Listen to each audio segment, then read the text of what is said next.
Little boy ran. To the veteran single dad crying, "They took my sister." What he did next melted hearts. But when that battle-scarred dad stormed into the stormy night to save her, no one knew it wasn't just a rescue. It was the moment a broken soldier found the family he never knew he was fighting for. Before we get into the story, comment below where in the world you are watching from today. The late afternoon sun cast long shadows across Jack Walker's backyard as he methodically hammered another nail into the worn fence post. The steady rhythm of his work matched the gentle gospel tune floating from the old radio perched on his tool bench. A warm breeze carried the scent of approaching rain and freshly cut grass. "Come on, buddy, get the ball." Lila's clear voice rang out as she tossed a tennis ball across the yard. The golden retriever bounded after it, his tail wagging with pure joy. Jack paused his work to watch them, a small smile tugging at his lips. These quiet moments still carried an edge of sadness. Emily would have loved days like this. The simple piece of yard work and Lila's laughter. 3 years had passed since cancer took her, but some days the absence felt as fresh as yesterday. "Dad, look!" Lila called out. "Buddy learned a new trick!" The dog sat perfectly still, balancing the tennis ball on his nose, until Lila gave a quick hand signal. With a gentle toss of his head, Buddy flipped the ball into the air and caught it. "That's pretty impressive, sweetheart," Jack said, his voice warm with pride. "Your mom always said Buddy was the smartest dog in Tennessee." A shadow crossed Lila's face at the mention of her mother, but she quickly brightened again. "Can we go to May's Diner for lunch, please?" Jack glanced at his unfinished fence work, then back at his daughter's hopeful expression. "All right," he agreed, setting down his hammer. "Let me clean up first." May's Diner sat at the heart of Willow Creek. Its red-checkered curtains and neon sign a familiar sight to everyone in town. The bell above the door chimed as Jack and Lila entered, the aroma of coffee and fresh-baked pie wrapping around them like a warm blanket. "Jack Walker, as I live and breathe," Pastor Joe's familiar voice called out from his usual corner booth. The older man's face creased with genuine pleasure at seeing them. Jack nodded politely, steering Lila toward an empty table. But Pastor Joe was already making his way over, his well-worn Bible tucked under one arm. "We've missed you at Sunday service," the pastor said gently, no judgment in his tone. "The choir's not quite the same without Emily's voice, but there's always room for you both." Jack's jaw tightened slightly. "Maybe sometime soon, Pastor. We're still." He glanced at Lila, who was studying the menu with careful concentration. "We're still finding our way." Pastor Joe's eyes softened with understanding. "Of course, son. The Lord's house is always open when you're ready." He squeezed Jack's shoulder before heading back to his booth. After lunch, Jack stopped at Thompson's Grocery for dinner supplies. The store's fluorescent lights hummed overhead as he filled his cart with the basics: chicken, vegetables, pasta. Emily had been the creative cook in the family. These days, he stuck to simple meals that Lila would eat without complaint. Dark clouds were gathering as he pulled into his driveway, the air heavy with the promise of rain. Thunder rumbled in the distance as he and Lila carried the grocery bags inside. "Looks like a big storm coming," he observed, helping Lila put away the food. "Better bring Buddy in soon." The first fat drops of rain began to fall as Jack returned to the backyard to gather his tools. Buddy barked once, sharply, his ears perking up at some distant sound. The radio still played softly, the gospel music now underscored by the growing storm. Lightning flashed, illuminating the yard in stark white.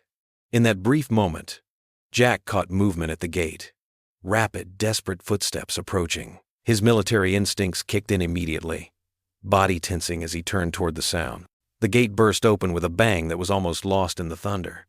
A small boy stumbled through, soaked to the skin, and sobbing. His clothes were dirty and torn, his dark hair plastered to his forehead by the rain.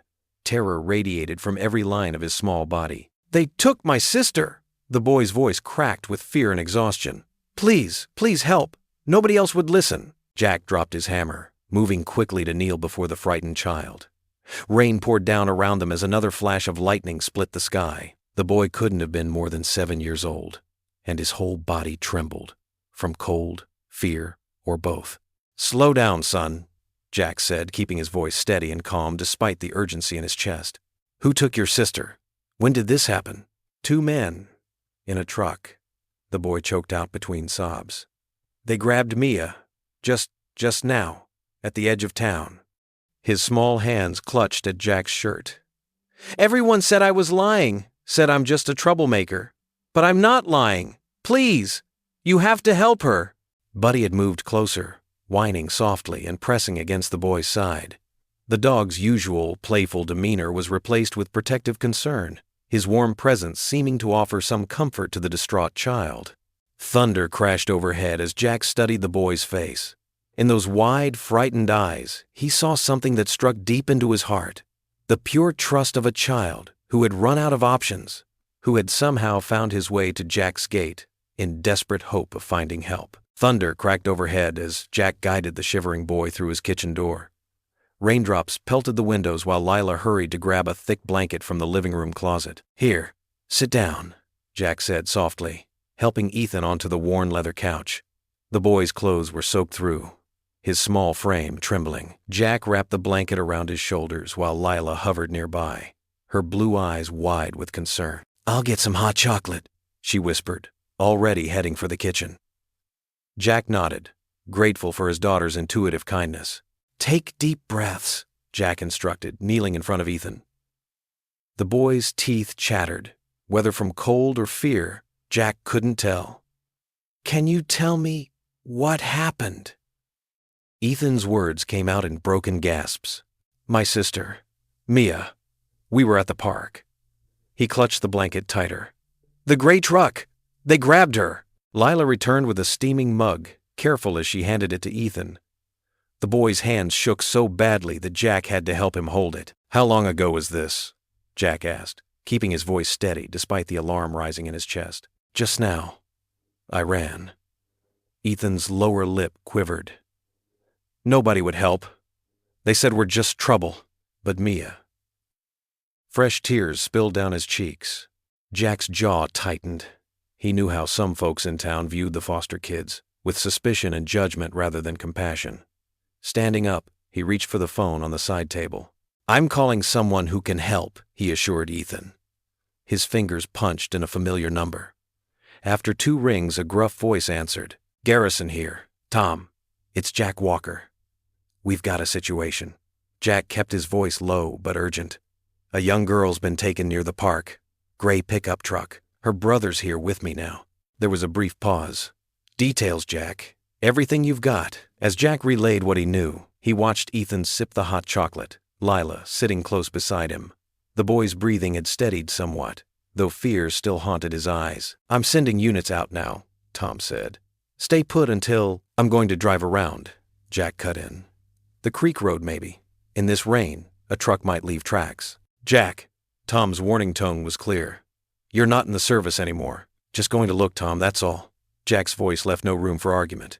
"Call my cell if you need me." He hung up and turned to Lila, who was already standing. "Dad, I want to come too." "No, sweetheart." Jack shook his head firmly. "I need you to stay here with Ethan. Keep him warm and safe. Can you do that for me?" Lila's face fell, but she nodded bravely. "Promise you'll be careful?" "Promise." Jack squeezed her shoulder. "I'll be back soon." He grabbed his heavy flashlight from the kitchen drawer and his old army jacket from the hook by the door. The familiar weight of it settled on his shoulders like armor. "Ethan," he said gently, "I'm going to find your sister. You're safe here with Lila, okay?" The boy nodded, clutching his mug like a lifeline. "Please find her," he whispered. The rain had intensified when Jack stepped outside, but he barely noticed it as he climbed into his truck. The engine roared to life, headlights cutting through the growing darkness. His mind shifted into a familiar state of focused calm, the same one that had served him well in combat. He drove slowly past the park first, scanning the muddy ground for tire marks. Nothing distinct enough to follow, but he knew these roads, knew where someone might go to stay hidden. The creek road was barely more than a dirt track, winding through dense trees before connecting to the highway. Jack turned onto it, wipers working overtime against the downpour. His headlights caught something in the mud, fresh tracks, deep and wide, the kind a pickup might leave. He followed them carefully, every sense alert. The tracks weaved erratically, as if the driver was unfamiliar with the road's sharp turns. Around one bend, Jack's lights illuminated something ahead, the dull gray shape of a truck, its front end buried in the drainage ditch. Jack pulled over, leaving his engine running. The beam of his flashlight cut through the rain as he approached on foot, moving with the caution born from years of training. The truck's windows were fogged up, making it impossible to see inside. "Mia?" he called out, loud enough to carry over the storm. "Mia, are you there?" Thunder rumbled in the distance as Jack approached the abandoned truck, his flashlight beam cutting through the darkness. His military training kicked in. Careful, measured steps, senses alert for any movement. The gray pickup sat tilted in the muddy ditch, its driver's door hanging open. "Hello?" Jack called out, his voice steady despite the adrenaline coursing through him. "Anyone there?" A muffled whimper came from inside the truck. Jack's heart pounded as he reached for the passenger door, pulling it open slowly. The beam of his flashlight revealed a girl huddled beneath a torn blanket, her dark eyes wide with fear. "It's okay," Jack said softly, keeping his movements slow and deliberate. "I'm here to help. Your brother Ethan sent me." At the mention of her brother's name, the girl's shoulders relaxed slightly. "Ethan's okay?" Her voice quivered. "He's safe at my house," Jack assured her, offering his hand. "I'm Jack Walker. Let's get you out of here." Mia hesitated for just a moment before grabbing his hand. She scrambled out of the truck, her clothes damp and muddy. "Thank you, sir," she whispered, tears streaming down her face. "You're safe now," Jack said, draping his jacket around her shoulders. She was tall for 12, but painfully thin, her dark hair tangled from the struggle. She clung to his arm as they walked to his truck. Red and blue lights flashed through the trees as Sheriff Tom's patrol car pulled up. The gruff lawman stepped out, adjusting his rain-slicked hat. "Jack, you found her? She was in the truck," Jack explained, helping Mia into the passenger seat of his vehicle. "The men are gone." Tom's weathered face grew serious as he surveyed the scene. "Description of the suspects?" "2 men," Mia said quietly. "One had a beard. They wore dark clothes. The truck smelled like cigarettes." Tom nodded, jotting notes in his small pad. "We'll put out an alert. Looks like they headed toward the state line." He placed a gentle hand on Mia's shoulder. "You're safe now, young lady. Mr. Walker here is one of the good ones." Jack drove carefully through the rain-slicked streets, stealing glances at Mia. She sat rigid, hands clasped tightly in her lap. "Your brother's been really worried," he said softly. "He's smart," Mia replied, her voice barely above a whisper. "He knows to find help when things get bad." The porch light of Jack's house cut through the darkness as they pulled up. Before the truck could fully stop, the front door flew open. Ethan burst out, Lila close behind him. "Mia!" Ethan cried, his small feet splashing through puddles as he ran to meet them. The moment Jack helped Mia out of the truck, Ethan crashed into her, wrapping his arms around her waist. She dropped to her knees in the wet grass, pulling him close. "I'm here, buddy," she whispered, running her fingers through his hair. "I'm okay." Jack watched the reunion, something tightening in his chest. The way they clung to each other spoke of a bond forged by hardship, 2 souls against the world. Lila appeared at his side, slipping her small hand into his. Sheriff Tom's car pulled up, and he stepped out with a heavy sigh. "Called it in. State police are setting up checkpoints, but those men are probably long gone." He lowered his voice. "Jack, there's something else. These kids, they're in the system. Their foster home's been under investigation." Jack nodded slowly, watching as Mia whispered reassurances to her brother. The pieces were falling into place. Their worn clothes, the wariness in their eyes, the way they held each other like they were all they had in the world. "Let's get everyone inside," Jack suggested. It's been a long night. In the warm light of his living room, the children began to settle. Lila brought hot chocolate, carefully carrying the mugs on a tray, like she'd seen her mother do years ago. Mia accepted hers with a quiet, "Thank you, sir." That made Jack's heart ache. Word spread quickly through Willow Creek, as it always did. Jack's phone buzzed with messages from neighbors offering help. Pastor Joe called to make sure everyone was all right. Even Mrs. Peterson from the diner dropped off a casserole, her usual stern expression softened with concern. Sheriff Tom handled the official statements, his presence steady and reassuring. "We'll figure this out," he promised, patting Jack's shoulder before leaving. "You did good today, Walker." As the night wore on, the storm began to fade. Ethan fought sleep, his head nodding even as he tried to keep his eyes on his sister. Eventually, exhaustion won out. He curled up on the couch, still holding Mia's hand. Jack stood in the doorway, watching the sleeping boy. The radio played softly in the kitchen, an old country song about finding home. Something stirred in his heart, something he hadn't felt since Emily passed. It wasn't just sympathy or duty that made him act tonight. It was something deeper, something that felt like purpose. Mia sat vigilant beside her brother, her eyes heavy but determined to stay open. She looked up at Jack, and for a moment, he saw past her careful walls to the frightened child beneath. "Thank you for helping us, sir," she whispered. The rain had softened to a gentle patter, mixing with the quiet music from the kitchen. Peace settled over the house like a warm blanket, wrapping around them all in the aftermath of chaos. Warm sunlight poured through the kitchen window of Jack Walker's modest farmhouse, casting a golden glow across the worn wooden table. The smell of butter and maple syrup filled the air as Lila, wearing her favorite pink apron, carefully carried a plate stacked with fresh pancakes. "Here you go," she announced cheerfully, setting them down between Ethan and Mia. The Cole siblings sat straight-backed in their chairs, hands folded in their laps.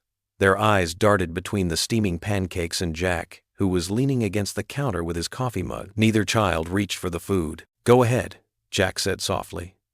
"Lila makes the best pancakes in Tennessee." Mia's thin fingers slowly picked up her fork. "Thank you, sir," she whispered, cutting a tiny piece. Ethan followed his sister's lead, his shoulders still tense. Jack's heart ached, watching them eat with such careful restraint.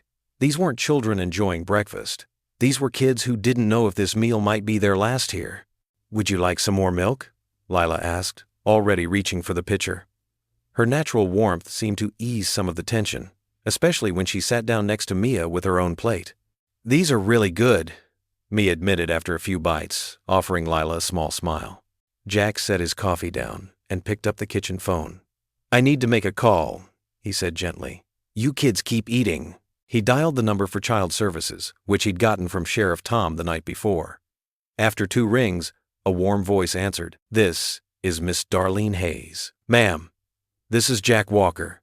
I'm calling about Ethan and Mia Cole." "Oh, thank heavens." Miss Darlene's relief was evident. "Sheriff Garrison left me a message about what happened yesterday. Are they all right?" "Yes, ma'am. They're having breakfast right now. Safe and sound." "Bless your heart for taking them in, Mr. Walker. But," she paused, her tone growing serious, "there's something you should know. Their foster placement, the Hendersons, they've been under investigation for neglect. We were actually planning to remove the children this week." Jack's grip tightened on the phone. He glanced at the kitchen table, where Ethan was now giggling at funny faces Lila was making. "What happens to them now?" he asked quietly. "Well," Miss Darlene sighed, "finding a placement that will take both children together. It's challenging. They might have to go to separate homes temporarily." "Separate them?" Jack's voice came out sharper than he intended. In the kitchen, both Cole siblings froze, their forks stopping midair. Mia's face went pale. She reached for Ethan's hand under the table. "No, please," she whispered, though Jack wasn't sure if she was talking to him or praying. "Don't let them split us up." Jack covered the phone's receiver with his hand. "It's okay," he assured them quickly. "Nobody's going anywhere right now." Into the phone, he said, "Miss Darlene, could you give me some time? Let them stay here while things get sorted out." "You'd need temporary guardian certification," she replied. "But given the circumstances, I could push the paperwork through quickly. You have a clean record, a stable home." "Then do it," Jack said firmly. "I promised these kids they'd be safe here." After finishing the call and getting details about the required paperwork, Jack returned to the table. Lila had managed to coax small smiles back onto the siblings' faces by arranging their remaining pancake pieces into silly faces with fruit. "Listen up, you two," Jack said, pulling up a chair. "You're welcome to stay here while Miss Darlene sorts everything out. Nobody's separating anybody, okay?" Ethan's bottom lip trembled. "Promise?" "I promise, buddy." The rest of the morning flowed more easily after that. As Jack worked in the yard, fixing a loose shutter, he noticed Ethan trailing behind him like a small shadow. The boy didn't say much, but his eyes followed Jack's every move. "Want to hold the hammer?" Jack offered. Ethan nodded eagerly, his small hands wrapping around the tool's handle. Jack guided him through tapping in a nail, and the boy's face lit up with pride when it went in straight. Inside, the sounds of giggling drifted from the kitchen. Jack peeked through the window to see Lila showing Mia how to mix cookie dough. Flour dusted both girls' faces, and Mia's usual guardedness had softened as she helped Lila measure ingredients. "My mom taught me this recipe," Lila was saying. "She said cookies always make people feel better." "They smell really good," Mia replied, carefully dropping spoonfuls onto a baking sheet. Later, as dusk painted the sky in soft purples, Jack went through his normal bedtime routine with Lila. She sat cross-legged on her bed, clutching her favorite stuffed rabbit while he checked under the bed for monsters, a ritual they'd kept, even though she was too old for it now. "Dad?" she asked as he pulled her covers up. "Yeah, sweetheart? Can't we keep them?" Jack's heart squeezed in his chest. He looked at his daughter's hopeful face, remembering how quickly she'd opened her heart to their unexpected guests. "It's not that simple, honey," he said softly, smoothing her hair back from her forehead. The morning sun had barely risen when the first news van pulled up outside Jack's house. He watched from behind the curtains as reporters gathered on his front lawn, their cameras and microphones ready. The sight made his stomach tighten. "Mr. Walker!" they called out. "Can we get a statement about your heroic rescue?" Jack stepped away from the window, shaking his head. In the kitchen, Ethan and Mia sat at the table, still in their borrowed pajamas, watching him with worried eyes. "It's okay," he assured them, though his own voice felt strained. "They'll get tired and leave soon." Lila bounded down the stairs, her eyes wide with excitement. "Dad, we're on TV! They're calling you the hero vet of Willow Creek!" Jack winced at the title. He'd done what anyone would do, what he had to do. Nothing heroic about it. The doorbell rang again, making Ethan jump in his chair. "Finish your breakfast," Jack said quietly. "I'll handle this." He opened the front door just enough to speak through the gap. "Please respect our privacy. The children have been through enough." A reporter thrust a microphone forward. "Mr. Walker, how does it feel to be a hero?" "I'm not," he said firmly, then closed the door despite their continued questions. When he returned to the kitchen, he found Ethan standing beside his chair, small fingers fidgeting with the hem of his oversized t-shirt. "Mr. Jack?" The boy's voice trembled slightly. "Are they going to make us leave?" Jack's heart clenched. He knelt down to Ethan's level, meeting those trust-filled eyes. "Why don't you tell me about your family, buddy?" Ethan glanced at Mia, who nodded slightly. "We don't got any," he said softly. "Mom died when I was real little. Don't remember her much. Dad left before that." Mia spoke up, her voice steady but tired. "We've been in 6 different homes since then. The last one." She trailed off, looking down at her untouched toast. Jack felt something inside him crack. 6 homes. These kids were just looking for somewhere to belong. A knock at the back door made them all turn. Miss Darlene stood there, her kind face drawn with concern. Jack let her in through the kitchen entrance, away from the reporters out front. "I brought coffee," she said, holding up a carrier with 4 cups. "Thought we might need it." She set her briefcase on the counter and pulled out a stack of papers. "Jack, we need to talk." The children tensed, and Jack saw Mia's hand reach for her brother's under the table. "The foster home's license has been revoked," Miss Darlene explained, her voice gentle but professional. "Given the circumstances, we need to place Ethan and Mia in new homes immediately." "Together?" Jack asked, though he could read the answer in her expression. "We'll try, but—" She hesitated. "The closest available home that could take both of them is 3 counties away. Otherwise, we're looking at separate placements." "No!" Ethan cried out, jumping from his chair. "Please don't split us up." He ran to his sister, wrapping his arms around her waist. Jack watched them cling to each other, and something shifted in his chest.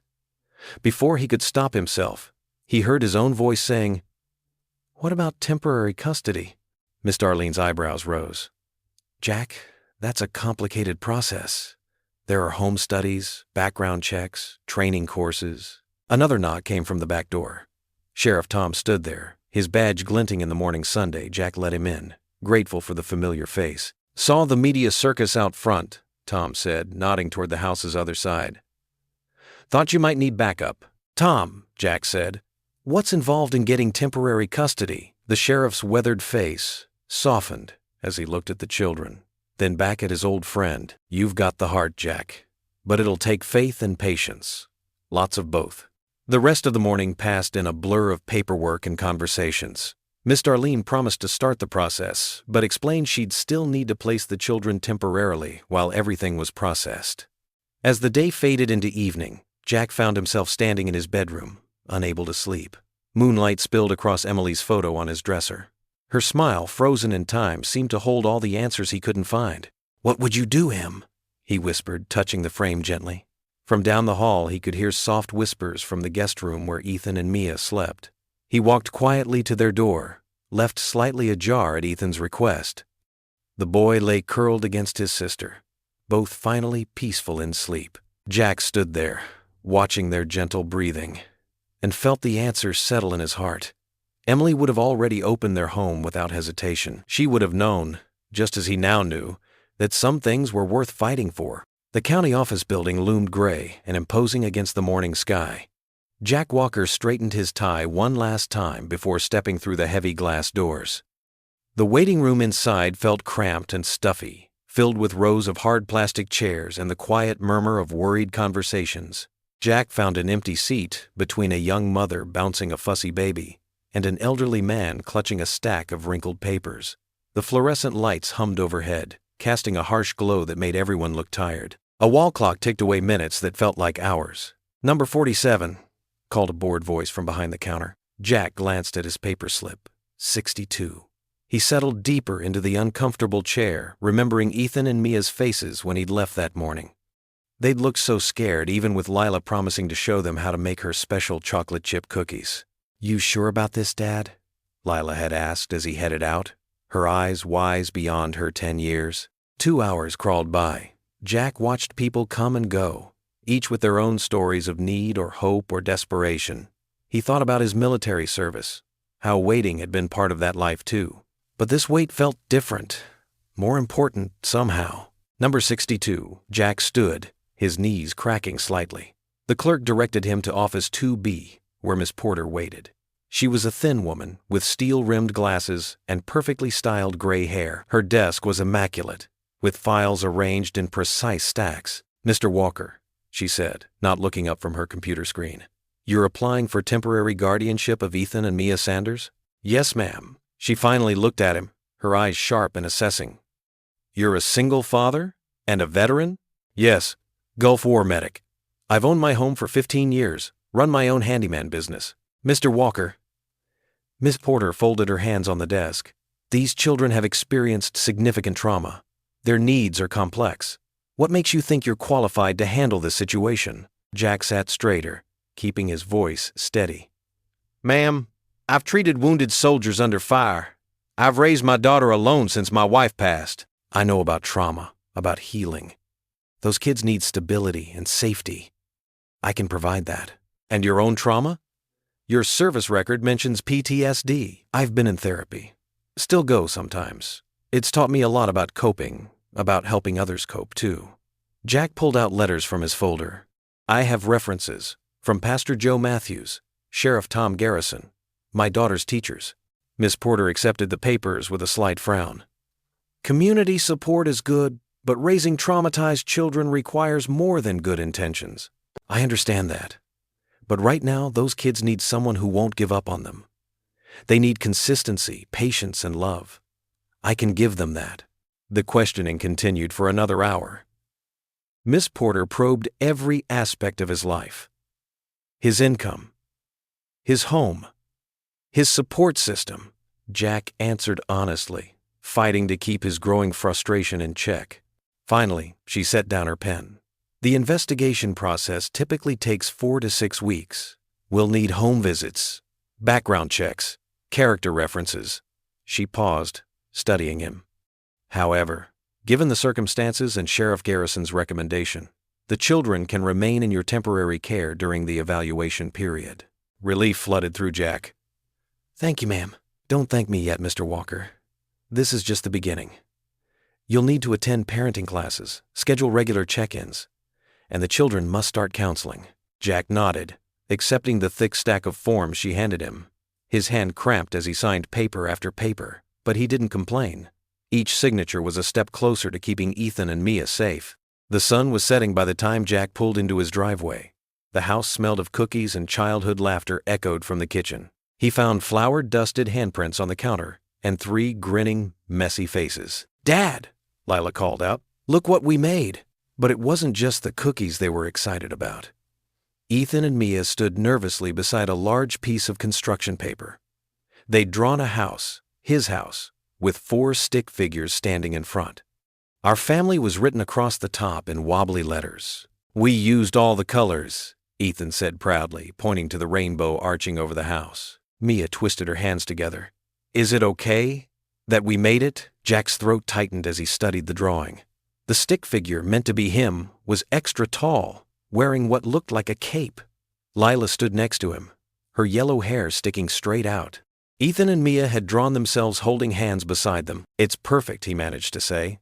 "This is going right on the fridge." In the kitchen, Jack found a magnet and carefully hung the drawing. Next to it was a faded photograph of Emily, her smile bright and loving. For a moment he just stood there, looking at both images, past and present, loss and new beginnings. His eyes grew wet, but for the first time in years they weren't tears of sadness alone. The morning sunlight streamed through the kitchen windows of the Walker home, painting everything in a warm, golden glow. The sound of spoons clinking against cereal bowls and children's chatter filled the air. It had been a week since Jack started the custody process, and already their morning routine felt natural, as if it had always been this way. "Don't forget your science project, Lila," Jack reminded, pouring himself a second cup of coffee. He watched as Mia helped Ethan tie his shoelaces, her patience showing in her gentle instructions. "Over, under, and through," Mia said softly, guiding Ethan's small fingers. "You're getting better at this." Ethan beamed at the praise, his stutter less pronounced when he replied, "Thanks, Mia." Lila bounded down the stairs with her backpack and a poster board covered in pictures of the solar system. "Got it, Dad." And I helped Ethan pack his lunch. Jack's heart swelled at how quickly the children had bonded. Even Mia, who had been so guarded at first, was starting to show her true colors, smart, caring, and protective of the others. The walk to school had become Jack's favorite part of the day. The autumn air was crisp, and fallen leaves crunched beneath their feet as they made their way down the quiet streets of Willow Creek. Lila and Ethan played their usual game of jumping over cracks in the sidewalk, while Mia walked beside Jack, carrying her books close to her chest. "Mr. Walker," Mia said quietly, "thank you for signing my permission slip for the field trip." Jack smiled down at her. "Of course, the Science Museum sounds exciting. At the school gates, Mrs. Thompson, Ethan's teacher, waved them over. "Mr. Walker, I wanted to tell you, Ethan's doing wonderfully.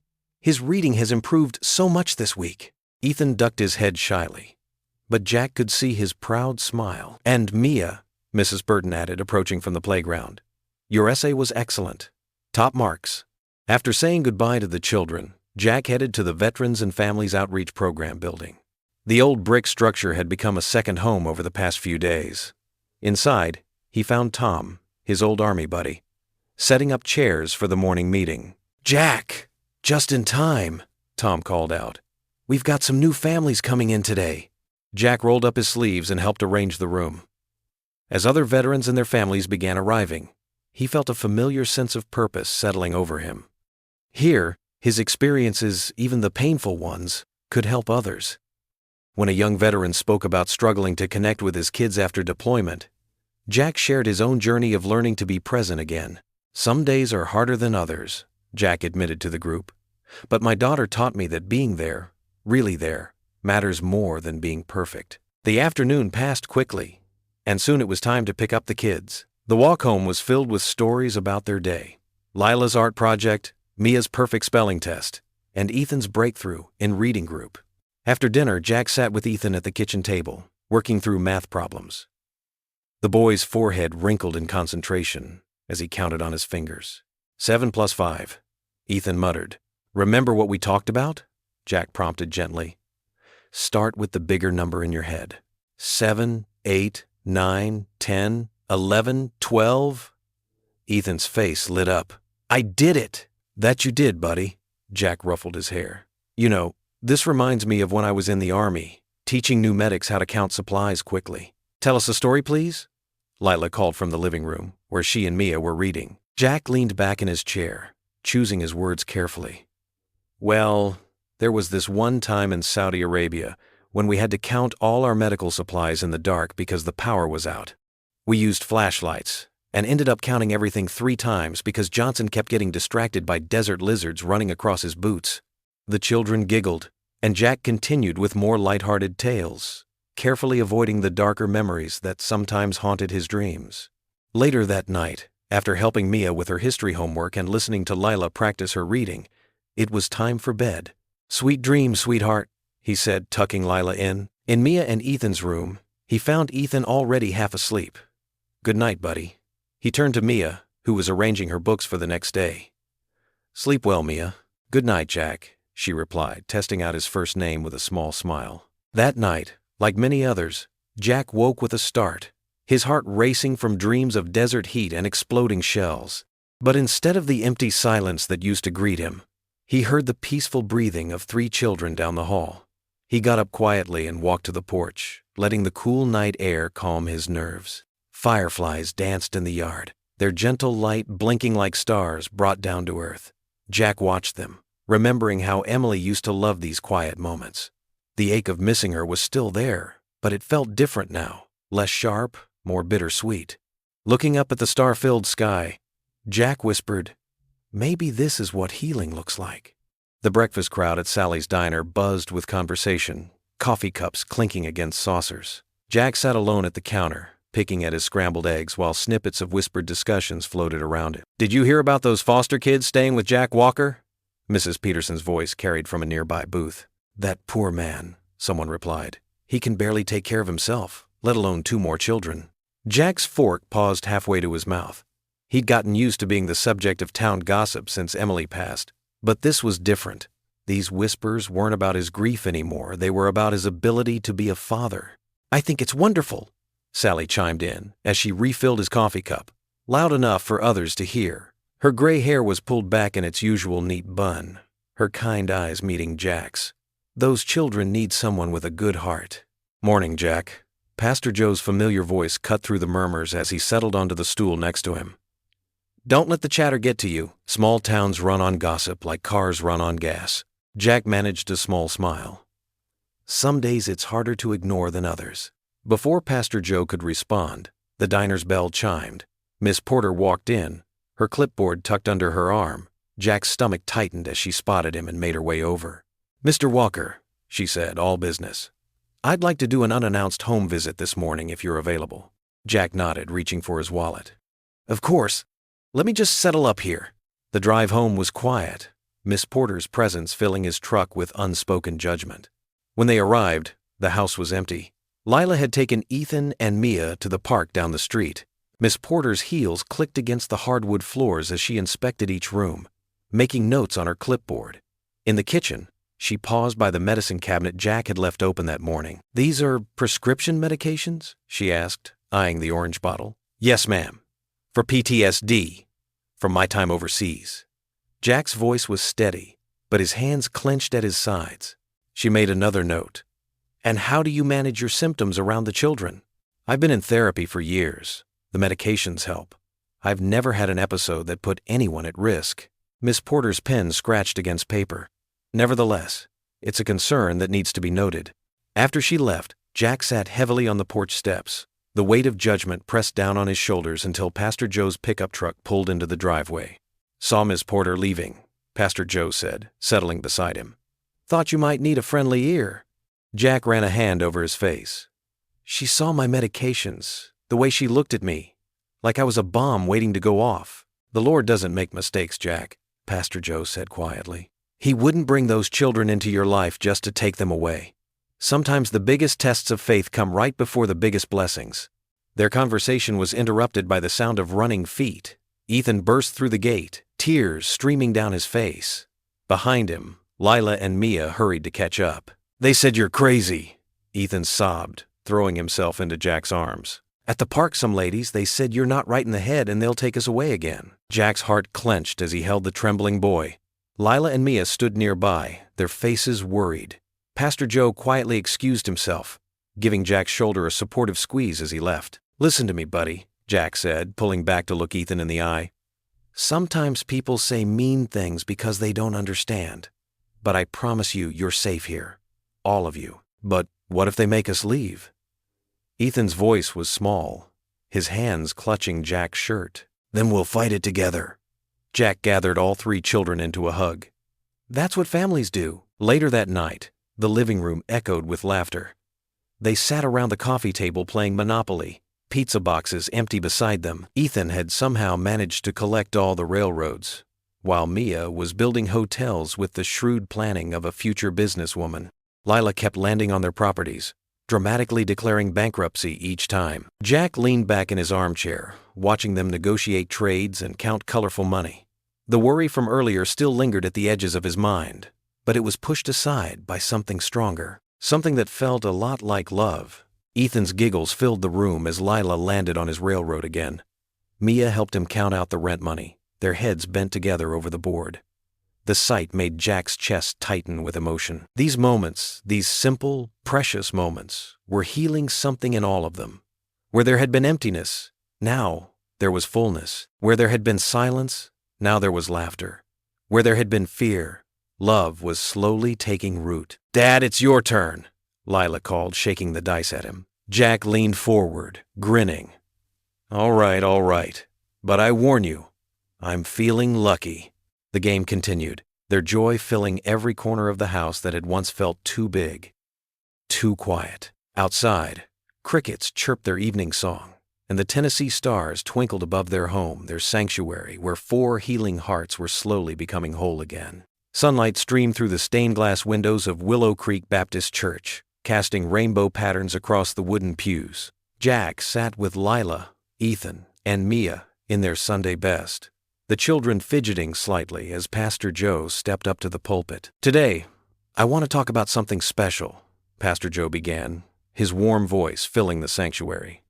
"About how God works through ordinary people to show extraordinary love." His eyes found Jack in the crowd. "Our brother Jack Walker opened his heart and home to 2 children in need. That's what faith in action looks like." Jack felt his cheeks warm as heads turned toward him. Ethan pressed closer to his side while Mia stared straight ahead, trying to look unbothered but failing to hide her small smile. After the service, people gathered in the fellowship hall. Mrs. Thompson, who taught 3rd grade, approached their little group. "Jack, I'd love to help Mia with her reading after school. I heard she's catching up fast." "That's mighty kind of you," Jack replied, touched by the offer. More church members came forward. Mr. Davis, the hardware store owner, promised school supplies for both children. The Quilting Circle ladies planned a food drive. Even gruff old Mr. Peterson offered to teach Ethan woodworking. "See what happens when you let people in?" Pastor Joe appeared at Jack's elbow, beaming. "This town's got a big heart. It just needed reminding." That afternoon, Jack sat at his kitchen table with Miss Darlene, working through paperwork for the Hearts and Heroes fundraiser they'd dreamed up together. The event would support both veteran services and foster care awareness. "The VFWs offered their grounds," Jack said, spreading out a rough sketch of the layout. "We'll have games for kids, food trucks, maybe even live music." Miss Darlene nodded approvingly. "It's perfect, Jack. Bringing the community together like this, it helps everyone understand these children aren't just case numbers. They're our neighbors." They worked through the details. Face painting stations, a dunk tank, Sheriff Tom had volunteered, and information booths about fostering. Local businesses began calling to sponsor activities. "You know," Miss Darlene said carefully, setting down her coffee cup, "you're doing an amazing job with Ethan and Mia. Have you considered making it permanent?" Jack's hand stilled over the papers. "You mean adoption?" "The way those kids look at you, they've found their home, Jack, and I think you've found healing too." She pulled out a thick folder. "I brought the preliminary paperwork just in case."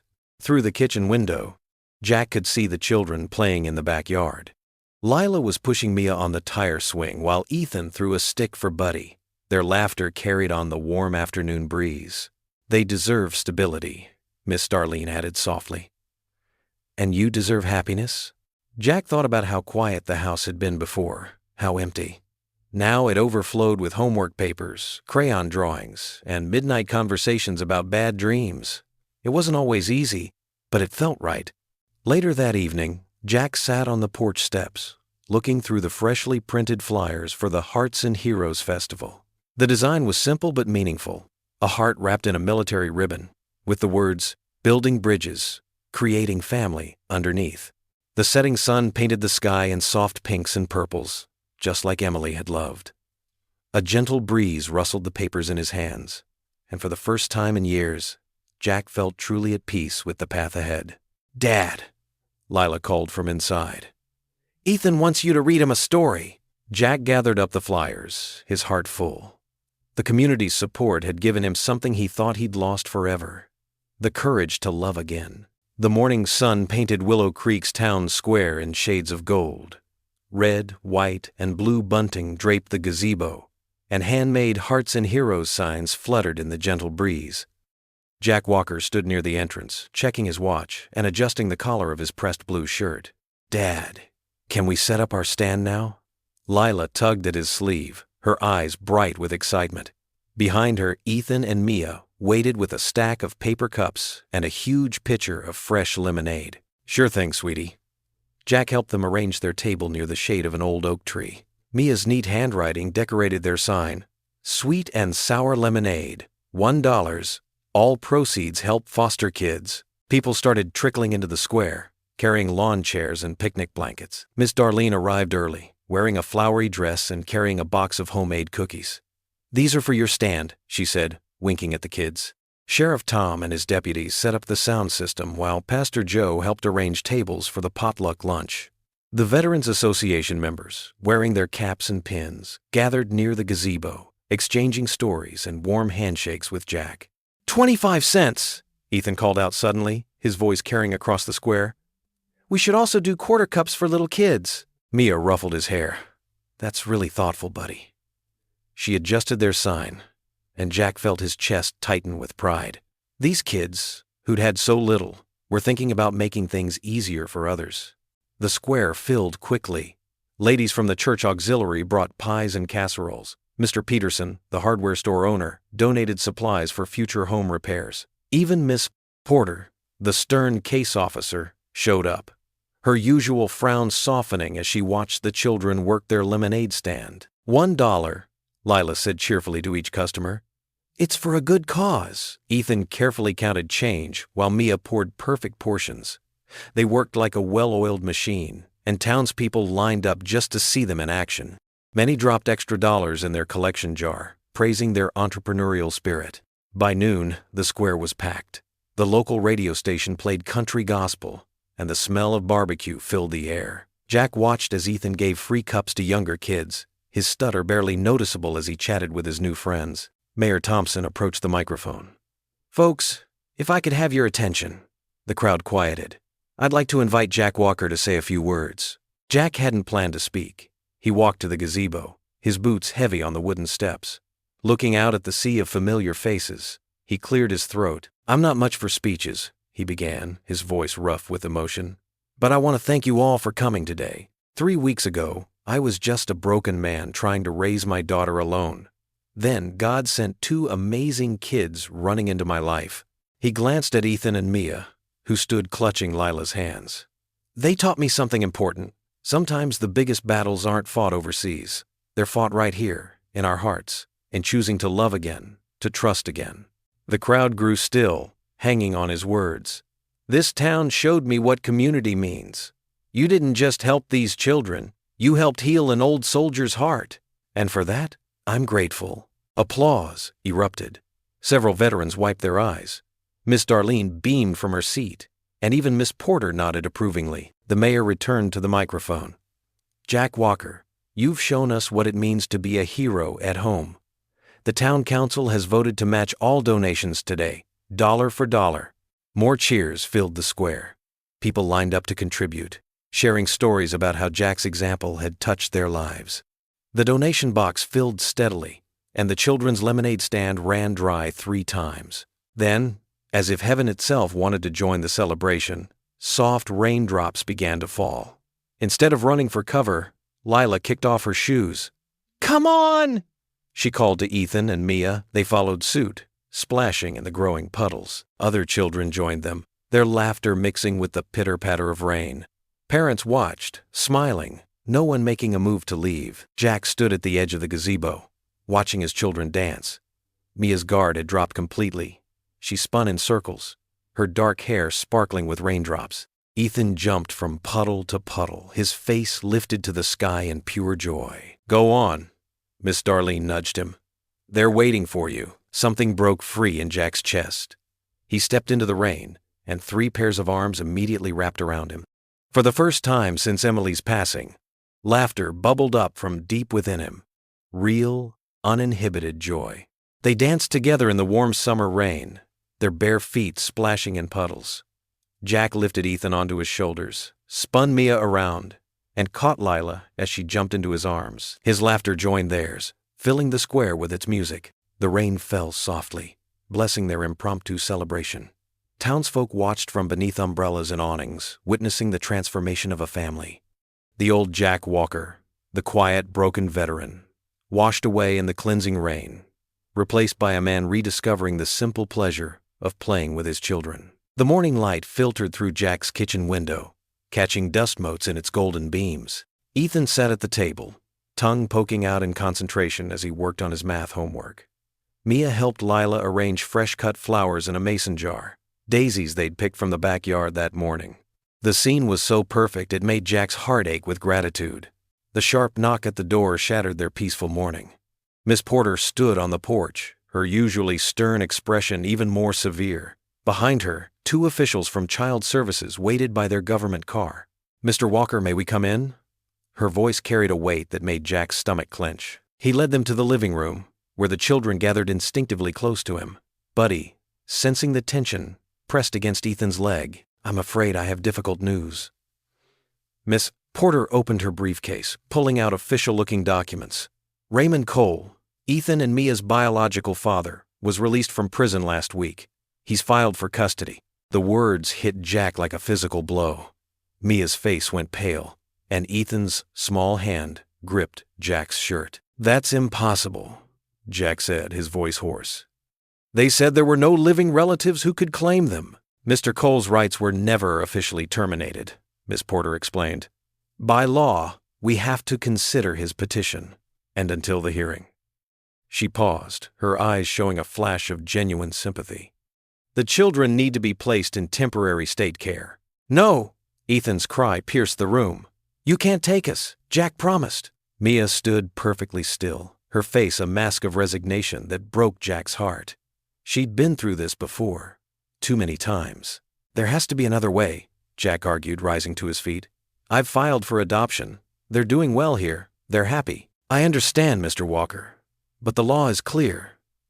Mr. Cole has rights as their biological father, and until the court makes its decision." Miss Porter gestured to her colleagues. "We need to take them now." "Right now?" Lila's voice cracked. "They can't even pack their things?" Miss Porter softened slightly. "They can pack a small bag, but we need to leave within the hour." Jack knelt before Ethan, who was now sobbing openly. "You promised," the boy wailed. "You said they'd never take us again. You promised."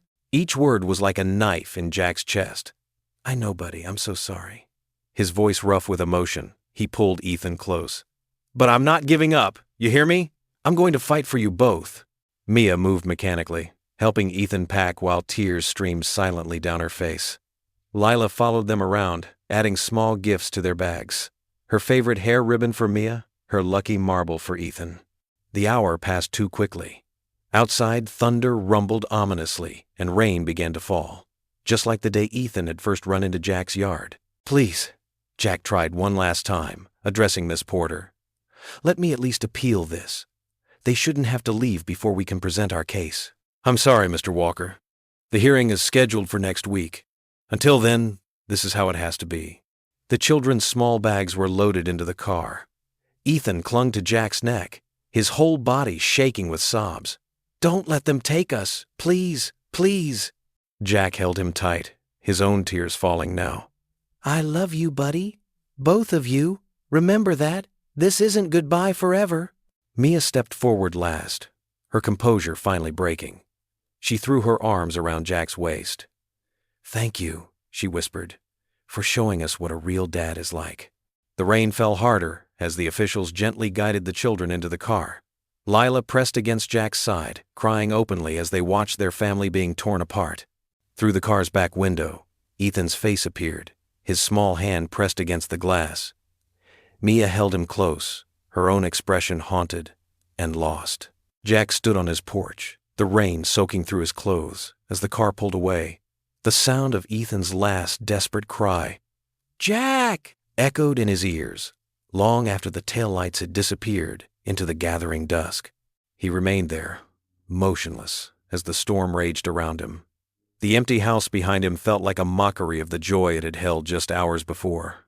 Lila's sobs had quieted to hiccups, but she wouldn't let go of his hand.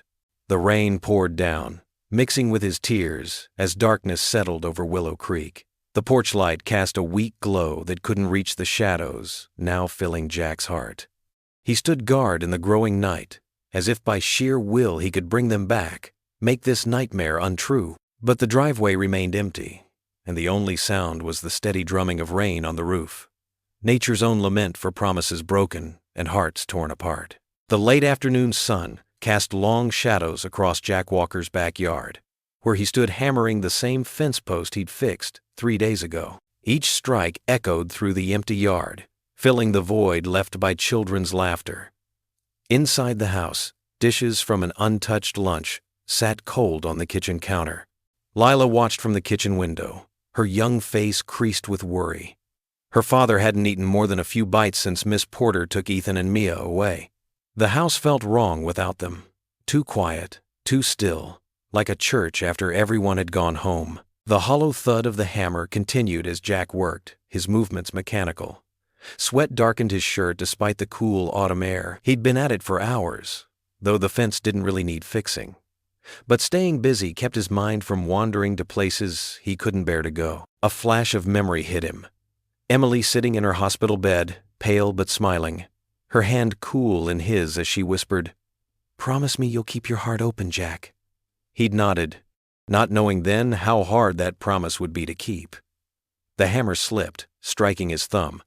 Jack barely flinched at the pain. "Dad?" Lila's voice cut through his thoughts. She stood beside him now, holding out a glass of water. "You should drink something." Jack took the glass, noticing how his hands trembled slightly.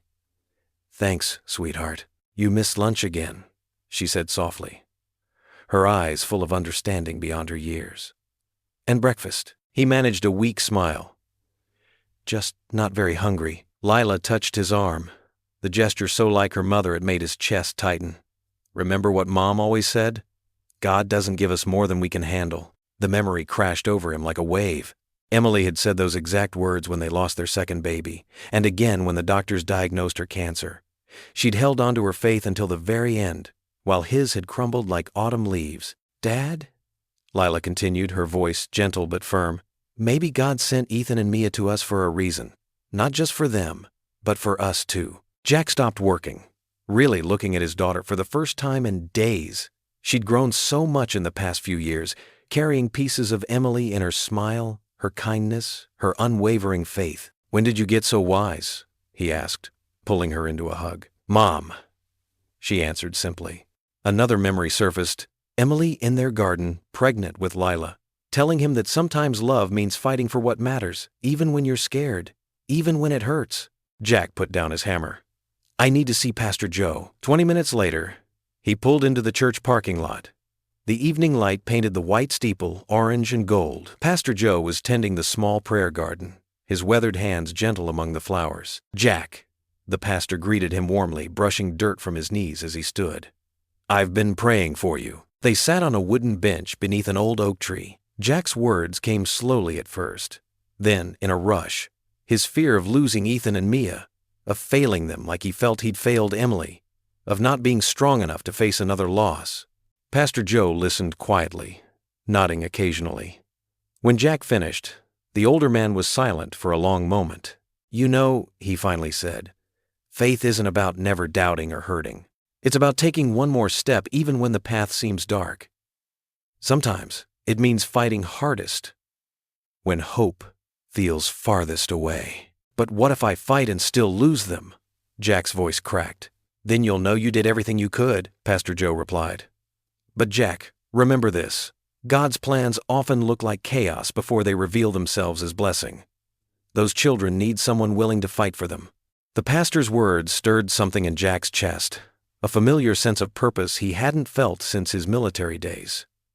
Back then, he'd never hesitated to act when others needed help. Why should now be any different? The custody hearing, Jack said, straightening his shoulders. I need to be there, and I need witnesses, people who've seen how the kids have changed, how they've flourished here. Pastor Joe smiled.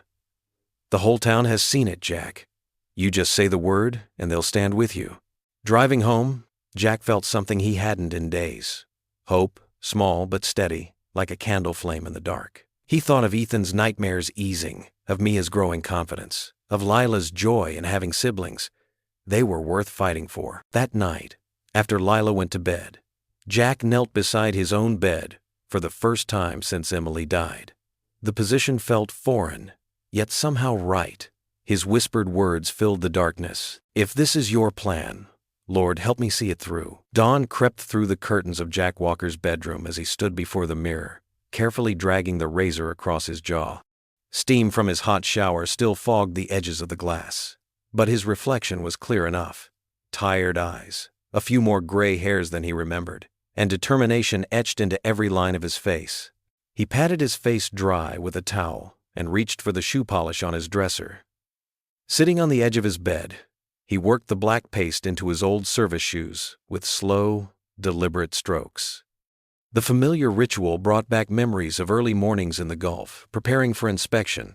But today's battle wouldn't be fought with weapons, it would be fought with words and heart. In the living room, spread across the coffee table, lay dozens of letters. Each envelope contained testimonials from townspeople who had witnessed the transformation in both Jack and the children during their time together. Mrs. Henderson from the grocery store wrote about how Ethan had stopped flinching when adults approached him. Mr. Peterson, Mia's math teacher, detailed her improving grades and growing confidence. Jack gathered the letters into a neat stack, his hands trembling slightly as he slipped them into his briefcase. The leather was worn but polished, like him, showing signs of wear but standing tall. "Dad?" Lila's voice came from the hallway. She stood in her pajamas, clutching something in her small hands. "I made this for you." She approached and held out a handmade pin fashioned from construction paper and glitter. In careful child's handwriting, it read, "Family is chosen," with hearts drawn around the edges. Jack's throat tightened as he pinned it to his jacket lapel. "It's perfect, sweetheart," he managed, pulling her into a hug. The morning progressed with a steady stream of visitors. Pastor Joe arrived first, his Bible tucked under one arm and a thermos of coffee in the other hand. "The congregation's been praying non-stop," he said, settling into Jack's kitchen chair. "We're all behind you." Sheriff Tom showed up next, still in uniform from his night shift. "Got my testimony all ready," he said, his gruff voice softer than usual. "Gonna tell 'em how those kids changed this whole town, for the better." Miss Darlene arrived with a stack of paperwork, documentation of every visit, every milestone, every sign of progress she'd witnessed. "The system isn't perfect," she admitted, spreading the papers across the dining room table. "But sometimes it gets it right. We're going to make sure this is one of those times." Throughout the morning, Jack practiced his speech in different corners of the house. In the kitchen, "Your Honor, I know I'm not perfect." In the bathroom, "Those children deserve stability." In the backyard, "I'm asking for a chance to." But each time he got to the part about love, about family, his voice would crack. Pastor Joe found him struggling through another attempt and placed a steady hand on his shoulder. "Speak from your heart, Jack," the pastor advised. "God will give you the words when you need them." The neighbors came and went, each offering support in their own way. Mrs. Rodriguez from next door brought fresh-baked bread and promises to testify about the children's laughter brightening the whole street. Mr. Chen from the hardware store stopped by with photos of Ethan helping at his register, proving how the boy had grown more outgoing. By late afternoon, Jack had reviewed every document, practiced every word, and polished every detail he could think of.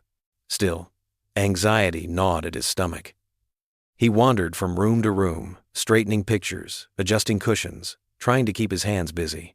Lila watched him with knowing eyes.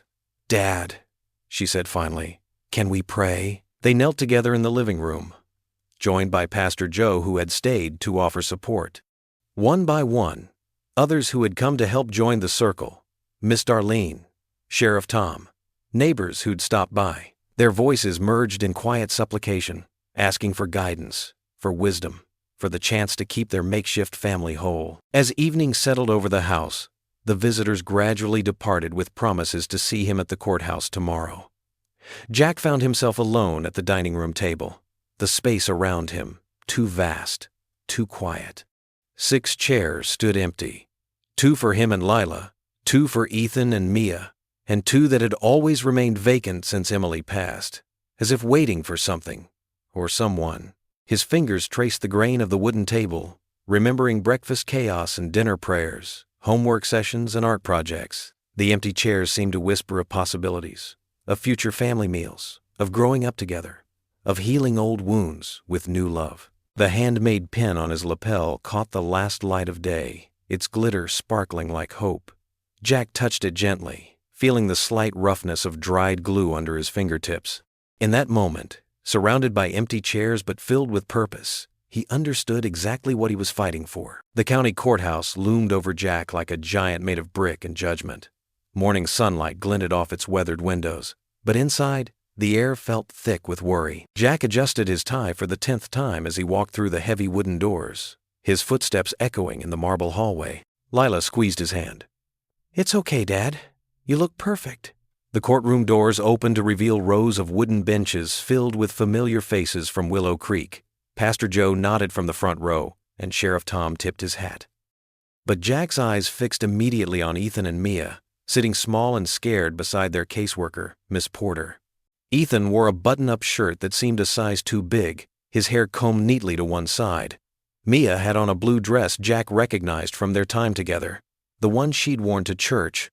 When they saw him, their faces lit up, but Miss Porter gently shook her head, reminding them to stay seated. "All rise," called the bailiff as Judge Martha Wilson entered, her black robe sweeping behind her. The Honorable Judge Wilson presiding in the matter of custodial rights for Ethan and Mia Cole. Jack's heart thumped against his ribs as Raymond Cole approached the witness stand. Gone was the hardened ex-convict from his mugshots. Today, Cole wore a pressed shirt and slacks, his hands steady as he placed them on the Bible. "Mr. Cole," his lawyer began, "please tell the court about your recent life changes." Raymond cleared his throat. "Yes, sir. I've been sober for 8 months now. Got a steady job at Anderson's auto shop." His voice cracked slightly. "I know I wasn't there before, but I'm different now. Those are my kids, and I want to make things right." Jack watched Mia's shoulders tense at her father's words. Ethan pressed closer to his sister, their hands linked tight. When it was Jack's turn to speak, he stood slowly, smoothing his jacket. The wooden stand felt like a mountain under his feet. "Mr. Walker," his attorney said, "please share with the court your experience caring for Ethan and Mia." Jack looked at the children, then spoke from his heart. "When Ethan came running to my gate that rainy night, he was terrified. Both children were." He paused, steadying his voice. "But over these past months, I've watched them bloom. Ethan's stutter has almost disappeared. His teachers say he's caught up to grade level in reading." He smiled gently at Mia. "And Mia, she's joining the school science club next semester. She helps cook dinner now, tells jokes at the table." Jack's eyes grew damp. "They're not just 2 kids who needed a home. They've become family, alongside my daughter Lila. They've helped heal my heart as much as I've tried to heal theirs." Miss Darlene testified next, her social worker's clipboard full of positive reports. "The improvement in both children has been remarkable. Ethan's nightmares have decreased significantly. Mia's showing trust in adults again. Mr. Walker has provided exactly the stable, loving environment they needed." One by one, community members took the stand. Mrs. Henderson from the grocery store described how Ethan no longer hid behind Jack when shopping. Pastor Joe spoke about the children's regular attendance at Sunday school, their growing confidence. Sheriff Tom detailed Jack's dedication to the Veterans and Families program. Even Miss Porter, who had initially doubted Jack, admitted, "While unconventional, this placement has shown exceptional results. The children are thriving." Judge Wilson listened carefully, her expression neutral as she made notes. When the last witness finished, she cleared her throat. "I've heard compelling testimony from both sides today. This is not a decision to be made lightly. I'll need time to review all evidence and reports before making my final ruling." She looked at both Jack and Raymond. "I understand this waiting period will be difficult, but the children's best interest must be my primary concern. We'll reconvene next week for my decision." The gavel's sharp crack echoed through the courtroom. Jack's stomach twisted as he watched Ethan's face fall. Before Miss Porter could usher them away, he crossed the room and knelt before both children. "Hey," he said softly, meeting their worried eyes.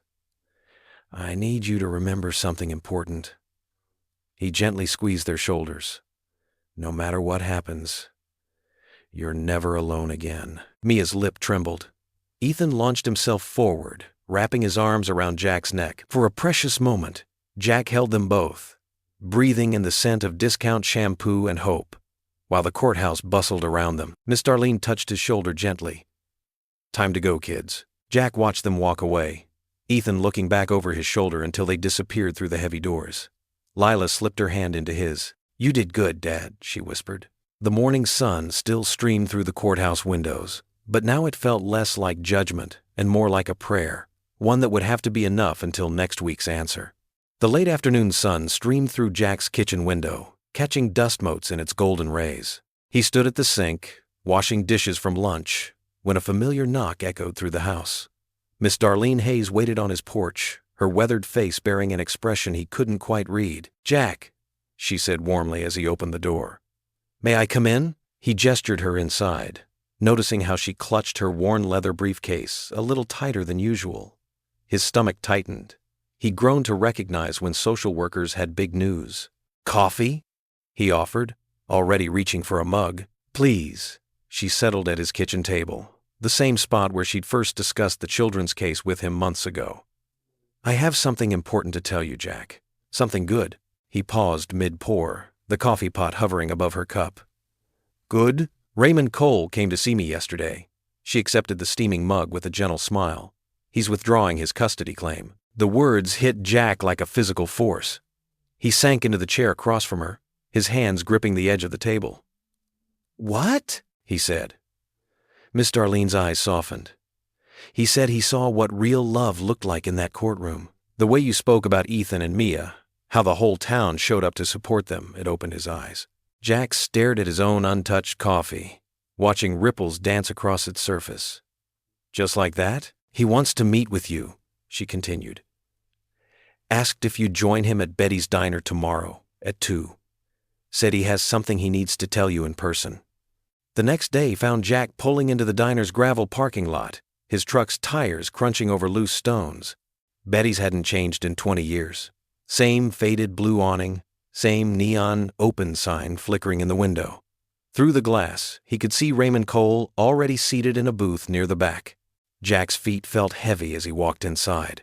The bell above the door chimed, and a few regular customers nodded his way. Raymond looked up, his face lined with something that wasn't quite sadness, wasn't quite peace. "Mr. Walker," Raymond said, standing awkwardly.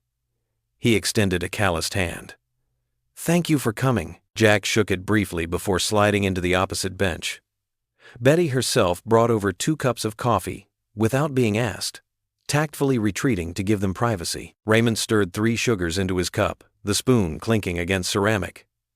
"I guess Miss Darlene told you?" "She did." Jack studied the man across from him, the same age as himself but worn down by harder years. "What I don't understand is why." Raymond's shoulders slumped. "When I got out of prison, I thought I could just pick up where I left off, like being their father was some kind of right." He laughed bitterly. "But sitting in that courtroom, watching you with them, I saw what they needed, what I never gave them." "They're good kids," Jack said quietly. "They are," Raymond's voice cracked. "Too good for what I put them through." He reached into his jacket pocket and pulled out a folded paper, sliding it across the table. "Already signed. Just needs your signature and Miss Darlene's witness." Jack unfolded it carefully. "Voluntary. Termination of parental rights." His heart thundered in his chest. "Be the father I never could be," Raymond said, his eyes glistening. "Give them the home I should have. Please." Jack looked at the signature at the bottom of the page, the ink still fresh enough to smudge. In that scrawled name, he saw years of regret, of addiction, of choices that couldn't be unmade. But he also saw courage, the courage to choose love over pride. "I will," Jack promised softly. "And Raymond, They'll know you did this for them. That counts for something. Raymond nodded, wiping roughly at his eyes with the back of his hand. Thank you. He stood up, leaving his coffee untouched. There's one more thing. He pulled a small envelope from his pocket. Pictures from when they were little. Thought maybe they'd want them someday. Jack accepted the envelope, feeling its weight, not just in paper, but in memory and meaning. Take care of yourself, Raymond. You too, Mr. Walker, you too. Jack remained seated as Raymond walked toward the door. Through the window, he watched the other man cross the parking lot. Shoulders bent, but somehow lighter, Raymond paused at his truck, looked back once at the diner, then climbed in and drove away. In that moment, Jack understood that healing wasn't just about his own heart anymore. It was about broken pieces coming together in ways he never expected, about grace flowing both ways. He looked down at the signed paper and the envelope of photographs, these pieces of a story bigger than himself, and felt the weight of sacred trust settle over his shoulders. The county courthouse's old wooden benches creaked under the weight of what seemed like half of Willow Creek. Morning sunlight filtered through tall windows, casting long shadows across the polished floor. Jack Walker sat straight-backed in his Sunday best, hands clasped tightly in his lap to hide their trembling. Lila pressed close against his side, her small hand finding his. At the front of the courtroom, Judge Martha Wilson adjusted her reading glasses, studying the papers before her with careful attention. The silence stretched thin as a wire. Ethan and Mia sat with their caseworker in the front row, Ethan's legs swinging nervously while Mia kept her eyes fixed on her hands. In the matter of guardianship for Ethan and Mia Cole, Judge Wilson began, her voice carrying clearly through the hushed room. I have reviewed all testimony, home study reports, and character references extensively. She paused, looking directly at Jack. Mr. Walker, would you please stand? Jack rose slowly, his military training automatically squaring his shoulders. The judge's expression softened as she continued. In my 30 years on the bench, I've seen countless families torn apart and, occasionally, brought together. Today, I'm honored to be part of the latter. A smile touched her lips. It is the decision of this court to grant full legal guardianship of Ethan and Mia Cole to Jack Walker, effective immediately. The courtroom erupted in applause. Pastor Joe's deep "Amen" rang out above the noise. Miss Darlene dabbed at her eyes with a tissue, and Sheriff Tom whistled through his fingers. But Jack barely registered any of it. His vision blurred as tears spilled freely down his cheeks. He heard twin cries of, "Jack!" And suddenly his arms were full of children. Ethan and Mia launching themselves at him with such force he had to step back to keep his balance. We can stay? Ethan's voice quavered, his small hands gripping Jack's suit jacket. Forever? Forever, buddy. Jack managed through his tears, pulling both children closer. You're home now, both of you. Mia, who had worked so hard to maintain her tough exterior these past months, broke down completely. Thank you, she sobbed into his chest. Thank you for wanting us. Lila squeezed into the embrace, completing their circle. We're a real family now, she announced proudly, her own cheeks wet with happy tears. Judge Wilson let the moment stretch out, then gently tapped her gavel. I'd like to say something more, if I may. The room quieted, though Jack kept his arms around all three children. What I've witnessed in this case goes beyond the usual scope of our legal system. This town, Willow Creek, has shown extraordinary unity and compassion. You've demonstrated what community should truly mean. She smiled warmly. Mr. Walker, you've not only provided a home for these children, you've inspired an entire town to remember its heart. More applause followed her words. Jack noticed familiar faces everywhere he looked. The librarian who'd helped Mia discover her love of reading, Ethan's teacher who'd stayed late to work on his confidence, the elderly couple next door who brought over dinner every Sunday. As people began to stand and gather their things, Miss Porter approached them. Jack remembered their first meeting. How stern and doubtful she'd been about his ability to care for two traumatized children. Now her usual professional mask had cracked, revealing genuine emotion. You proved us all wrong, Mr. Walker, she said softly. In the best way possible. She reached out to squeeze his arm. These children couldn't have found a better father. The word father hit Jack like a physical force. He'd been so focused on protecting them, on fighting to keep them safe, that he hadn't fully processed what this moment really meant. He wasn't just their guardian, he was their dad now. The thought both terrified and thrilled him. "Picture time," Miss Darlene called out, holding up her camera. "The first official photo of the Walker family." They gathered together on the courthouse steps, squinting slightly in the bright spring sunshine. Jack knelt down so he was level with the children, one arm around Mia's shoulders, the other hand resting on Ethan's back. Lila stood between them, beaming with pride at her new siblings. "Say family," Miss Darlene prompted. "Family," they chorused, and the camera clicked. Outside on the courthouse lawn, well-wishers surrounded them with hugs and congratulations. But Jack found himself drawing his children, all three of them now, officially and forever, into a tight embrace. The morning sun broke through passing clouds above them, warming their faces and casting everything in golden light. Ethan's stutter, which had slowly improved over the months, was completely gone as he looked up at Jack with shining eyes. "I love you, Dad." It was the first time he'd used the word, and Jack's heart felt like it might burst. Mia followed quickly, her voice thick with emotion. "Love you too, Dad." Lila giggled joyfully. "I told you guys he was the best dad ever." Jack held them close, these precious souls who had helped him find his way back to life and love. The sun continued to break through the clouds above, bathing them all. Golden afternoon light spilled through the farmhouse windows like liquid honey, casting warm shadows across freshly swept hardwood floors that gleamed with care. The rich scent of pot roast and cinnamon-spiced apple pie drifted from the kitchen on gentle currents, mingling with the sound of gospel music playing softly on Emily's old radio, the same one that had sat silent for months after her passing. It was the kind of Sunday that felt like a gift, wrapped in peace and tied with deep contentment, the sort of day that reminded a soul what blessings looked like when they wore everyday clothes. In the heart of the kitchen, flour dusted the worn wooden countertops like fresh snow after a gentle storm. Mason jars filled with sugar and brown sugar stood at attention beside measuring cups that had seen decades of Sunday dinners. Lila stood on her tiptoes, her golden hair catching the afternoon light as she peered into a large ceramic mixing bowl, while Mia carefully measured vanilla extract with the precision of someone who had learned that small details mattered. Their matching yellow aprons sewn by Emily years ago and pulled from storage just for this occasion were spotted with evidence of their afternoon baking adventures, telling stories of spilled cinnamon and stolen tastes of raw cookie dough. "Like this?"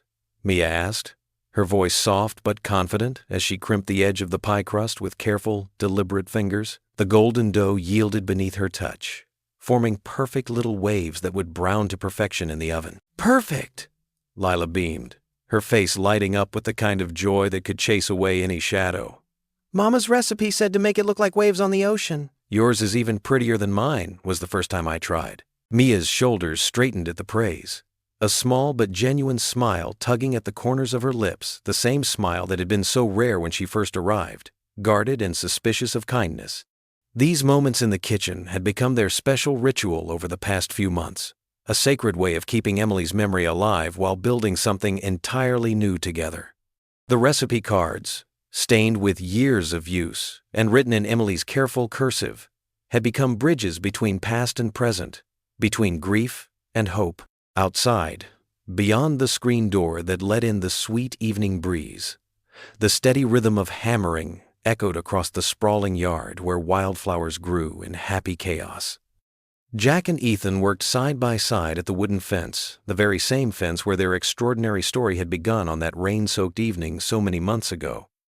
Jack watched with quiet pride as Ethan's small hands gripped the hammer with growing confidence, his pink tongue poking out in fierce concentration as he drove another nail home with determined precision. "Good job, buddy," Jack said, his weathered hand ruffling Ethan's sandy hair that had grown longer and healthier under steady meals and peaceful sleep. "You're getting real strong with that hammer. Before long, you'll be teaching me a thing or two about fence repair." Ethan grinned up at him, his blue eyes sparkling with pride, his stutter barely noticeable now when he spoke with the easy comfort of a child who knew he was safe and loved. "Is this the last part we gotta fix, Jack?" "Sure is." Jack stepped back, wiping his hands on an old rag as he surveyed their afternoon's work with satisfaction. The fence stood straight and true, each post secure and each board level a far cry from the broken, weather-beaten barrier it had been just hours before. Like everything else in his life these days, it had needed patience, care, and willing hands to make it whole again. The symbolism wasn't lost on him as he watched Ethan carefully place the hammer in the toolbox with the reverence of someone who understood the value of taking care of what mattered. The late afternoon sun painted everything in honey-gold tones as they gathered their tools, the air filled with the sweet perfume of honeysuckle climbing the newly repaired fence. Jack's gaze drifted naturally to the spot where Ethan had first burst through the old gate, terrified and alone, his small voice breaking as he begged for help finding his sister. Now that same boy walked tall beside him, chattering excitedly about the family of robins building a nest in the ancient oak tree, pointing out every detail with the enthusiasm of someone who had learned that the world could be beautiful when viewed through eyes that weren't clouded by fear. Inside the farmhouse, the kitchen bustled with the comfortable chaos of dinner preparations. Mia moved with newfound confidence through the space that had become truly hers, setting the large dining table with careful precision while humming along to the radio. Her movements were sure and practiced now, no longer the hesitant gestures of someone afraid to make a mistake. Meanwhile, Lila arranged wildflowers in the center of the table, purple clover, yellow buttercups, and white daisies they'd picked that morning after church while the dew still sparkled on the grass. The sound of their gentle bickering over the proper placement of forks and whether the napkins should be folded in triangles or rectangles brought a deep, satisfying smile to Jack's weathered face. "Wash up for dinner, you two," he called to the girls, his voice carrying the easy authority of a father who knew his words would be cheerfully obeyed. He guided Ethan toward the kitchen sink, turning on the warm water that washed away dirt and sawdust from their afternoon's work. But Jack's hand still held the memory of every fence post they'd mended together, every tear they'd wiped away during those first difficult weeks, every bedtime story they'd shared in the soft glow of the hallway nightlight. The house had transformed in subtle but profound ways over the months since that life-changing evening. Crayon drawings decorated the refrigerator door in a rainbow of colors, depicting stick-figure families under smiling suns and houses with crooked chimneys that somehow looked more real than any architectural blueprint. Colorful backpacks hung by the front entrance like faithful sentinels, ready for school adventures and weekend explorations. Toys scattered across the living room, building blocks, dolls, picture books, and puzzles told the ongoing story of life renewed and childhood reclaimed.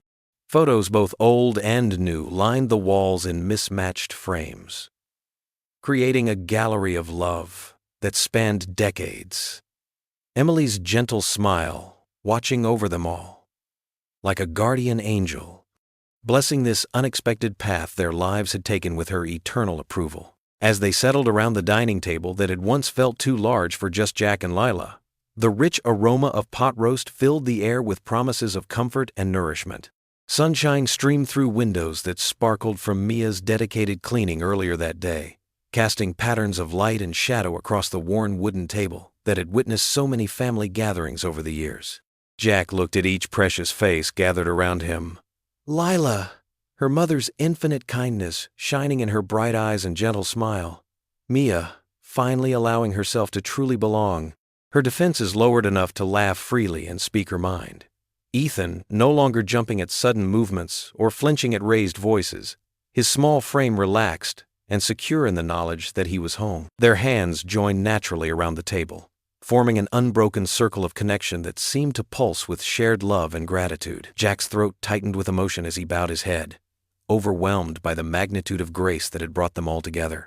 The words of thanksgiving came easily now, rising from a heart that had learned to trust in divine providence again after so many dark months of doubt and despair. "Lord," he began, his voice steady and warm despite the tears that threatened to fall, "for family, found and chosen, for second chances and new beginnings, for the miracle of love that heals all wounds, we thank you." He felt Ethan's small hand squeeze his own with surprising strength, and in that simple gesture lay all the healing that love had brought to their broken pieces. Together, they had built something beautiful and lasting from the ashes of loss, a home where hope dwelled permanently, and hearts mended one day at a time, where laughter echoed through rooms that had once known only silence and sorrow. The late afternoon sun painted stripes of liquid gold across their joined hands, across the feast before them that represented hours of shared labor and love, across the faces of his children, all of his children, blood-born and heart-chosen alike. In the background, the radio played softly, a familiar hymn about amazing grace filling the quiet spaces between their breaths and binding them together in a moment that would live forever in their collective memory. Outside, Buddy barked playfully at a butterfly dancing among the flowers, his tail wagging with the pure joy of a creature who understood instinctively that all was right with the world. The golden retriever had become the silent guardian of their happiness, sensing their emotions with uncanny accuracy and offering comfort with his warm presence whenever shadows of the past threatened to intrude on their peace. As Jack lifted his eyes to meet those of his family, he saw reflected back to him the same wonder and gratitude that filled his own heart.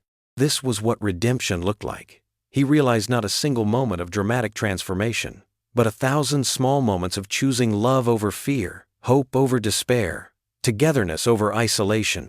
Emily would have loved this scene, would have insisted on taking photographs to capture the light in everyone's eyes, would have declared it the most beautiful thing she had ever witnessed. And in his heart, Jack knew she was here with them still, her love woven into the very fabric of their newfound happiness, her blessing resting gently on the family she had always dreamed he would find again. The summer evening painted the sky in magnificent shades of deep rose and burnished gold, as Jack Walker guided his precious family through the bustling heart of the Willow Creek Town Fair.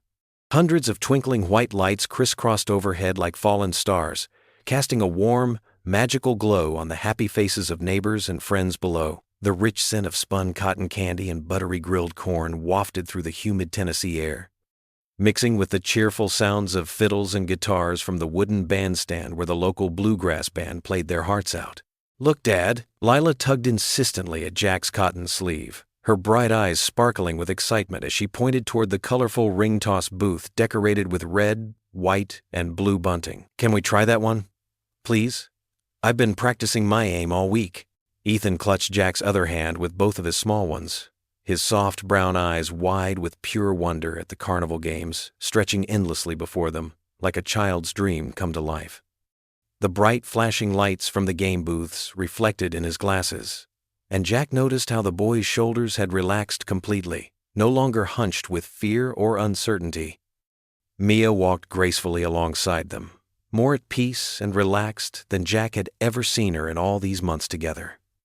A genuine smile played softly on her lips as she watched Lila's enthusiastic chatter, and she even laughed when a toddler wearing overalls waved at her from his father's shoulders.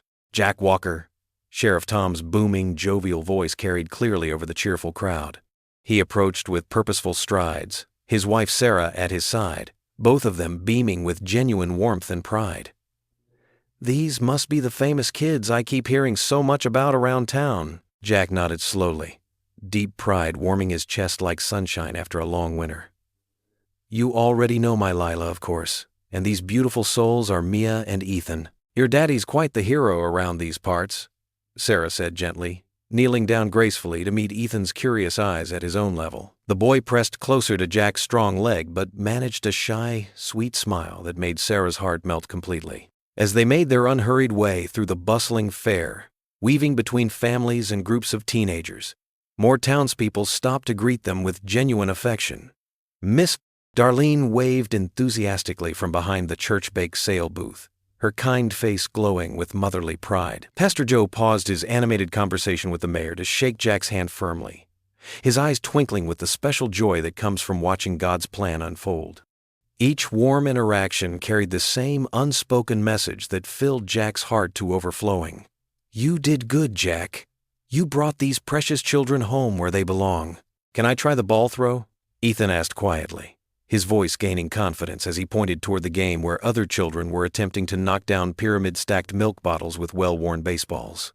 "Of course, buddy."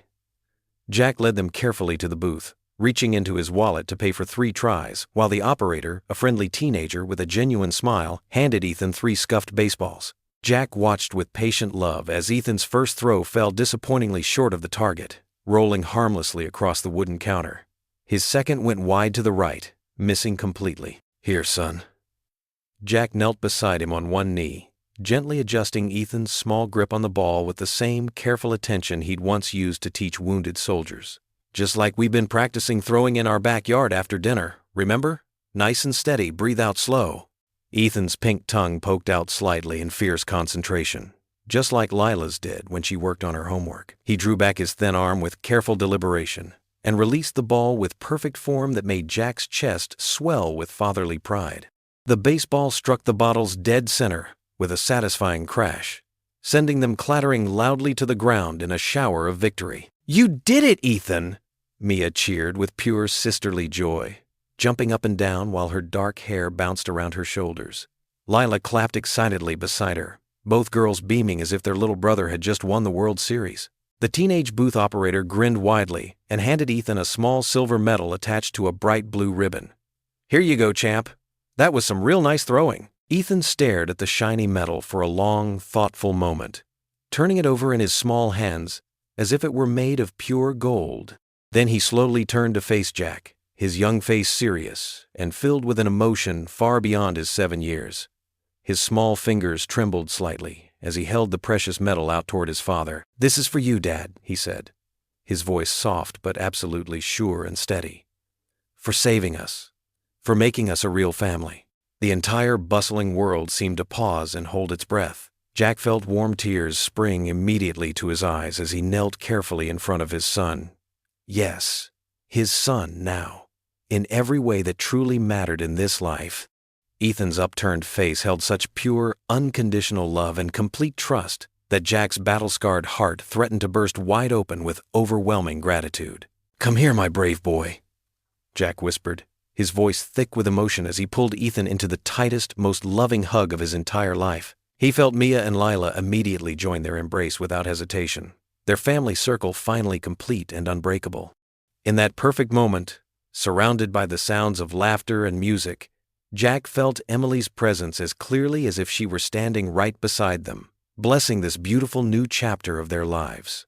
As purple darkness fell gently over the fairgrounds, the entire area transformed into a breathtaking wonderland of colored lights and joyful anticipation. Families spread blankets across the grassy hill overlooking the fair, everyone gathering eagerly for the grand fireworks display that would cap off this perfect evening. Jack spread out their well-worn plaid blanket, the same one Emily had used for picnics years ago, and his children settled around him like precious gifts. Ethan curled trustingly on his lap, while Mia and Lila pressed close and warm against his sides. The first magnificent explosion lit up the entire sky in a spectacular shower of golden sparks that reflected in hundreds of upturned faces. Ethan jumped slightly at the thunderous boom, but Jack's steady, protective arms held him completely secure. "It's okay, buddy," he murmured against the boy's soft hair. "I've got you safe. I'll always have you safe." More brilliant fireworks followed in rapid succession, painting the velvet night in cascades of red, blue, silver, and green. As Jack watched his children's wonder-filled faces illuminated by each burst of color, a gentle summer breeze stirred the warm air around them. It carried the faintest, most precious hint of Emily's favorite lavender perfume, and Jack smiled through his grateful tears. "We made it, Em," he whispered softly to the star-filled heavens above. "We really made it through to the other side." Later that peaceful night, Jack carried a sleeping Ethan from the car in his strong arms, while Mia helped guide an equally drowsy Lila up the porch steps and inside their cozy home. He tucked each precious child into their beds with infinite tender care, pulling covers up to chins and dropping gentle kisses on foreheads. As he moved through the familiar bedtime routine, he remembered with crystal clarity how empty and echoing these same rooms had felt just a few short months ago. Back downstairs in the quiet house, Jack stepped out onto the wooden porch where he'd first met a terrified little boy in the pouring rain. The night was crystal clear and perfectly still, with countless stars twinkling like diamonds scattered across black velvet.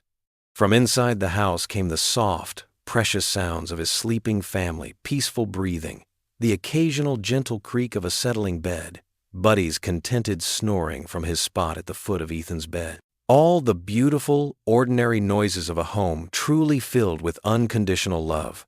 He fingered the small silver medal in his shirt pocket, thinking deeply about the incredible journey that had brought them all to this moment of perfect peace. The broken, haunted veteran who couldn't sleep through a single night without nightmares. The frightened little boy who had appeared at his gate in the driving rain, desperate for someone to believe him. The fiercely protective sister who had slowly learned to trust again after years of disappointment. His precious Lila, who had opened her generous heart wide to make room for even more love than she'd thought possible. A slow, genuine smile spread across Jack's weathered face as he looked up at the infinite, star-filled sky that stretched endlessly above their little corner of Tennessee. The same stars that had watched over him during those dark nights overseas, the same ones that had shone down on Emily during her final days, now blessed this beautiful new beginning. They didn't just need saving, he whispered into the gentle night air, his words carrying up toward heaven on the summer breeze. I did too. We all did.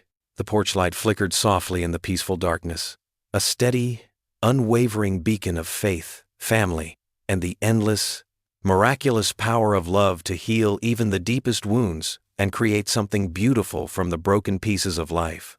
What would you do if you were in their place? Comment your answer below, and let's see how you'd rewrite the ending. If you enjoyed the story of Jack Walker, I handpicked the next story that you will enjoy. Please don't miss this one. Click here to watch it.